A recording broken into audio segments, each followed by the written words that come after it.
Paano po natin makakamit ang tinatawag na climate justice, lalo na po may delegasyon po tayo dyan sa COP30? Yes, tama po kayo. No? At meron po tayong tinatawag na Paris Agreement. At under the Paris Agreement, yung tinatawag ng means of implementation or MOI, ang mga mayayamang bansa ang mayroong obligasyon. Ano? Para magbigay ng tinatawag na technology at yung tinatawag nating financial mechanism. Yan po ang ating nine-negotiate.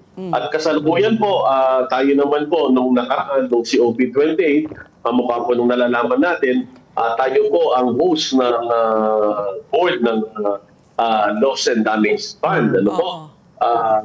At ito po ay isang nasa tinatawag nating global stage, global platform ng Pilipinas, at tayo ay naging tinatawag na leader of the developing country being the host of the Loss and Damage Fund. Ganun din po, meron na rin po mga nagsampa ng kaso. Mayroong mga abogadong pribado na nagsampa ng kaso doon sa mga tinamaan ng mundoy. And we are also looking forward to study all the cases to be filed at ang ating sariling Commission on Human Rights 3 years ago, nagkaroon na ng resolution ang sinasabi that a violation of climate justice is a violation of human rights. So mayroong mga tinatawag na metamorphosis with regards to climate jurisdictions.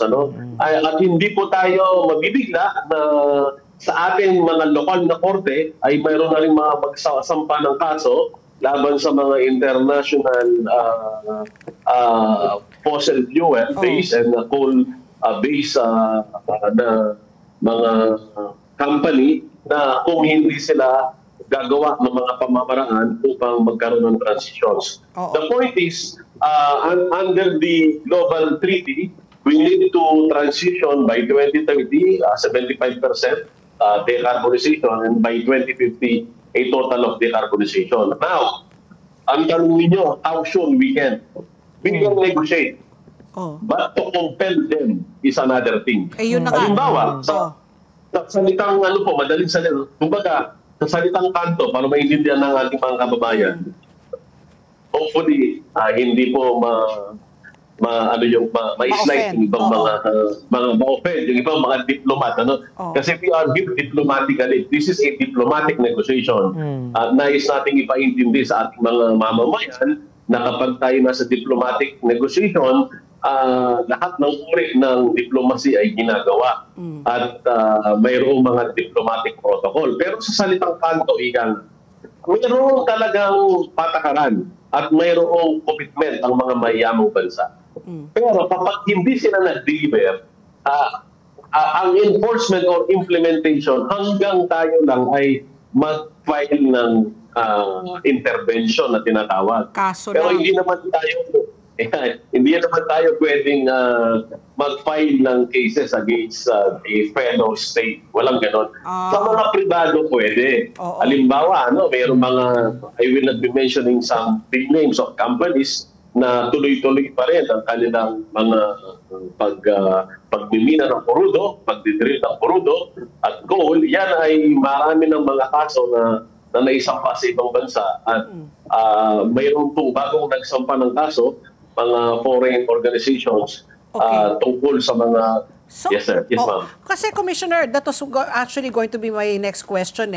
So, even if there's supposed to be $300 billion po na climate financing, and even if we are the host of the Loss and Damage Fund, wala pa tayong access po dito. So, wala pa pong nare-release po na pera para sa atin dahil nga, even if tayo ang host, wala tayong nakukuhang pera.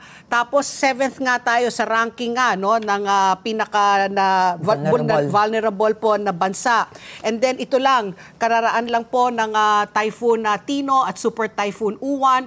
So lahat po ng binabayad po ng gobyerno para sa mga pinsala nito ay mula po sa ating pondo. Hindi po natin nakukuha pa yung pondo mula sa iba't ibang mga lugar. Sa China at sa Estados Unidos na sila dalawa yung pinakamalaki, kung baga yung carbon footprint nila, hindi pa po sila nagbibigay ng pondo para po dito. Under the climate justice, sa Loss and Damage Fund, magpa-file po yan, magpa-file ang sovereign ng country sa board at ang board magdi-deliberate tungkol dyan. Okay. Pero yung po sinasabi na wala pa kong naibigay yung mga mayamang bansa, in fairness po, under bilateral agreement, mayroon na po. I will just give you an example.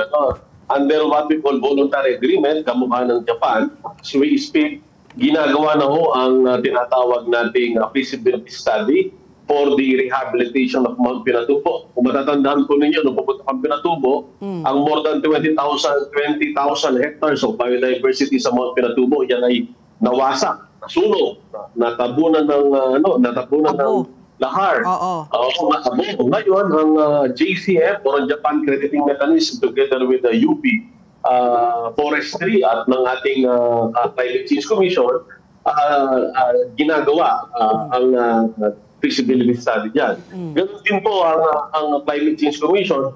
Tayo po ay nakikipag-ugnayan sa Global Green Growth Initiative. Ito ay isang UN body at magkakaroon na ho ng pirmahan ng MOU tungkol sa tinatawag nating solarization of Philippine National Railway. Kamukha ko na alam natin, ginagawa ang Philippine National Railway, and we want to have the first ever national railway powered by solar. Pero din po, pinag-aaralan na rin ang 200 megawatt floating solar. Pero din po ang bansang Singapore. Ang bansang Singapore, sa pamamagitan ng Temasek at joint venture ng Ayala, ang Asian Company, excuse me po, nakakabanggit ako ng ilang mga Okay company. lang po. Pero sila kasi yung engaged dyan. They have what we call a transition credit. The transition credit covers 246 megawatt ng kanilang Batangas sa coal power plant. Ang coal power plant na yan, magkakaroon ng transition credit. It is considered to be the first market-driven transition credit all over the world. Yan ho yung pinakauna. Kaya isa ho yan sa ating mga pinagmamalaking accomplishment ng kasalukuyang administrasyon.